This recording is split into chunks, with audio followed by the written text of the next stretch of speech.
as soon as possible. Senator Jeremy England is on supertalk.fm/watch. If you do /, just ain't going to work. Where did / fall out of favor, Jeremy? Did you ever ask that question? Why not /? I guess if you're just not important enough, people forget about you, Paul. I guess so. The / just fell out of favor, and now it's only. I don't even think you use / anymore. So I don't think I've ever used it. Sir. I don't think. Yeah, so. Good to see you, Paul. Good to see you. You're from your own confines. Is this unusual that the House is not coming back and the Senate not coming back today? Well, usually we get back. Monday's usually a travel day, so usually I'll head out about noon. And get back up to the Capitol around. We usually gavel in around 4 on Mondays. So as Vice Chairman of Economic Development, you got your work cut out for you. You're Chairman and Vice Chairman, but as soon as we get these things back in order, we can start making some taxes here and there. But it's going to be a long haul. What's your thoughts on this? Yeah, it is. And look, we had a hearing last week with Jackie Turner. She's the director of Mississippi Department of Employment Security, and Jackie was nice enough to come by and talk with us last week in the hearing. They know there's work to do. We know there's work to do, and what we wanted to let them know is that we're there to help. We want to see, communications improve. We want to see timeliness improve because we got a lot of people out in Mississippi that need some help from them, and I know they're working hard, and we're there to help them where we can. From your group and from your position in the Senate, where are we with this care money? Because it's got to be decided, I would think, sometimes this week between the House and Senate, does it not? That's right, Paul. Yeah, so last week we had essentially a hearing on the legislation that we're pushing through. It's going to be at least $100 million for our small businesses in Mississippi. We're looking right now at limiting this to employers with 50 or fewer employees. So there were a few things we wanted to work out. There were questions about using annual income versus gross income. So there were some good questions in the hearing, and I expect when we go in tomorrow morning, we may have one more committee meeting. The Appropriations Committee may meet one more time, but we should have a bill out pretty soon this week. We know we've got to get some help to the people of Mississippi, so we're working on that pretty quickly. Let me also say this. Because of the brouhaha that's apparently smooth over, at least for the time being, right? The clock is ticking on this, because if the House and Senate doesn't do something and do it expediently, and they drag this on, and we find out that if there are people who are trying to get their hands on as much as they can for their district, this goes into next week, it's not going to look good for the House and Senate.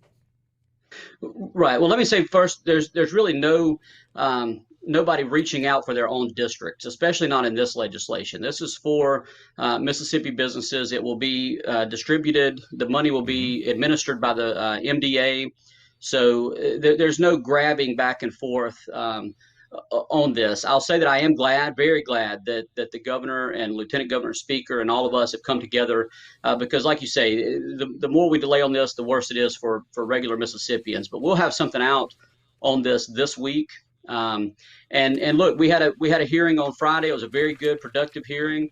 And we were able to bring issues out, and it was right there in the open. We had the hearing on webcam, so people could tune in and listen. Yeah. And that's how our legislature is supposed to work, for people to be able to listen to what's going on and what our decision-making process looks like. Everything is kind of open in the open now, and are thrown out of kilter here, because I have no idea what the next deadline is. And do you reestablish deadlines as far as legislative deadlines? How do you guys reset those? Right. Look, I was up until March 17th. We were rolling great. We had just finished passing our working through our Senate calendar. We were looking forward to having House bills coming over. Those had already been sent to us. They're being put in committees now. But I'll tell you, it's definitely, this COVID-19 issue has definitely put a kink in the legislative process to where deadlines are going to be we're going to have to suspend the rules a lot. I imagine we're going to have to move things around because again, we've got a priority right now to get money to our small businesses, to our unemployed individuals.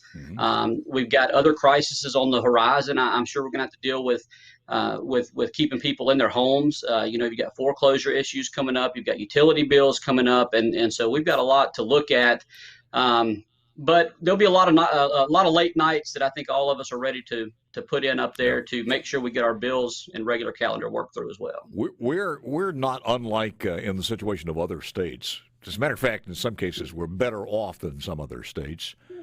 But that being said, in the form of being as aggressive as we were prior to COVID-19, how do we get back to that? Because do we even have anybody now we have an interim director as far as economic development, do we not? That's right. We're looking at the first term of our 4 years. So Governor Tate Reeves comes in. We had the prison issues come up. We had the flood, we had tornadoes, we've got COVID-19, and Governor Tate Reeves is in a position that I don't imagine any other governor in the country would trade with him to be there. And we're ready to work with him. I know he's ready to work with us, and we were moving aggressively. We had a lot of good bills that are still there. They haven't disappeared, and we're still going to work through those and get some good legislation out this year. I'm confident in that. I do wonder, because planning as far as economic developments and everything else is a long-term. Somebody that put it off or put it on for the present economy. They're always planning out on this thing. Has there been still some inquiries coming in? Are you privy to that? Is the business sector still clicking? Yes, it is. And look, we do. We still have, our junior colleges. Dr. Mayfield, she's constantly looking at this. We have other businesses. Ingalls Shipbuilding down here is still going through with virtual interviews and things like that, where they're doing hiring. So we just had a brand new class graduate college, graduate high school, and they're ready to get to the workforce. And we are ready for them to move into training. That all is still there.